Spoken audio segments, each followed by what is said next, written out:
Civil surgeon Magura এবং রাজনৈতিক নেতৃবৃন্দ এবং মহান মুক্তিযুদ্ধে অংশগ্রহণকারী বীর মুক্তিযুদ্ধ সদস্যবৃন্দ এবং ইলেকট্রনিক এবং প্রিন্ট মিডিয়ার সদস্যবৃন্দ সবাইকে আসসালামু আলাইকুম। সবাই স্মৃতিচারণ করে গেছে অনেক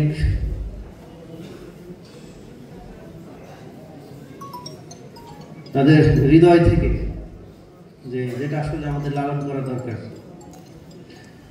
আমি একজন রাষ্ট্রের সামান্য কর্মচারী হিসেবে সারদার ওস্তাদজিদের কাছ থেকে শোনা কিছু স্মৃতি আমি বলতে চাই। যে আমরা যখন 186 জন সহকারী পুলিশ সুপার হিসেবে আমরা যখন প্রশিক্ষণের জন্য সারদায় যাই, তখন আমরা খুব উচ্ছল ছিলাম এবং যখন ঘোড়া সওয়ারের বা ঘোড়ার ট্রেনিং এর সময় আসলো, তখন সবাই কেমন যেন একটু বিদ্রোহী হয়ে উঠল। তখন ওস্তাদরা বললেন, স্যার আপনারা যে আজকে 186 জন ট্রেনিং আসছেন, স্যার এই ঘোড়ার প্রশিক্ষণের মাঠে স্যার মানে 71 এর আগে 6 জন 7 জন করে অফিসার নেওয়া হতো, বাঙালি অফিসারদের মধ্যে 2-3 জনকে নেওয়া হতো এবং তার ভিতরে একজন সর্বোচ্চ টিকতো এবং বাকিদেরকে এই ঘোড়া থেকে ফেলে দিয়ে তাদেরকে বিভিন্নভাবে ভয় দেখায় এবং ঘোড়াগুলো এই যে আমি যে পরিমাণ হাইট, ঠিক আমার উপরে, আমি ঘোড়ার কাছে দাঁড়ালে আমার ঘোড়ার পিঠ আমার মাথার উপরে থাকতো, তো ওটাকে লাফ দিয়ে ওটার উপরে উঠতে হতো।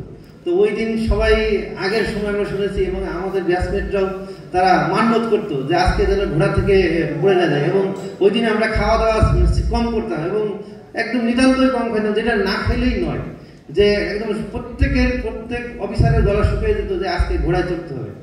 তো সেই রকম একটা দৃশ্য, যে সেই 7 জন অফিসারের ভিতরে 2 জন অফিসার এবং তাদের একটা এইভাবে প্রিন্সিপালকে যে তাদেরকে যে কোনো কায়দায় যেন বাঙালিরা কোনোভাবেই অফিসার না হতে পারে, এই ক্যাডার অফিসারে তারা যেন না হইতে পারে। তো বলছে, স্যার আপনারা অত্যন্ত সৌভাগ্যবান যে বাংলাদেশ যদি স্বাধীন না হতো, এই বীর মুক্তিযোদ্ধারা যদি তাদের রক্তের বিনিময়ে যদি বাংলাদেশ স্বাধীন করে না আনতো, তাহলে আমার মতো এই নগণ্য ক্ষুদ্র রাষ্ট্রীয় কর্মচারী আপনাদের মতো মূল্যবান ব্যক্তিদের সামনে 2 কথা বলার মতো সুযোগ আমি লাভ করতাম না।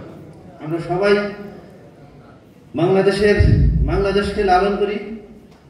বাংলাদেশের নাগরিক হিসাবে আমি যে কত মূল্যবান একটি সার্টিফিকেট বহন করি, আপনি শুধুমাত্র দেশের বাউন্ডারিটা পার করে অন্য দেশের বাউন্ডারিতে একটু প্রবেশ করে দেখেন যে আপনার নাগরিক সুযোগ সুবিধা এবং আপনাকে বাংলাদেশের মানুষ হিসেবে কিভাবে কাউন্ট করা হয়। পার্শ্ববর্তী দেশ ভারতে আমি 3 বার গিয়েছি ট্রিটমেন্টের জন্য। এটা খুব কষ্টের স্মৃতি যে একজন রাস্তায় বসে আছে যিনি কলা বিক্রি করছে আমার সামনে, আমি জানি উনি একজন ক্যাডার অফিসার এগ্রিকালচারের, এই কৃষি ক্যাডারের, উনি লুঙ্গি পরেই থেকে আসছে ওই কলা কিনতে। তো উনি জাস্ট কলার গায়ে এভাবে হাত দিয়েছে যে আমরা বাঙালিরা কলা কিনি কিভাবে, যে কলা কিনতে গেলে একটু দেখি যে আমরা আজকেই খাবো না কালকে খাবো, এরকম একটা বিষয় থাকে আমাদের। তো কলা কিনতে গেলে ওনার লুঙ্গি ধরে টেনে বললো আমি কলাই বিক্রি করবো।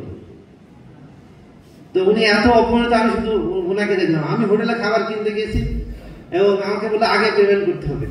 আমি যখন আগে এমন খাবার দেন আমি দিচ্ছি, আমাকে যে তুচ্ছ তাচ্ছিল্য করে ব্যবহার করলো সিএন জেলা থেকে, রিক্সাওয়ালা থেকে সবাই, যে আমি যে বাংলাদেশের মানুষ, আমার যে ওই দেশের কোনো নাগরিক অধিকার নেই, এই কারণে যে আমার সঙ্গে যে ধরনের ব্যবহার করা একটি পার্শ্ববর্তী দেশে।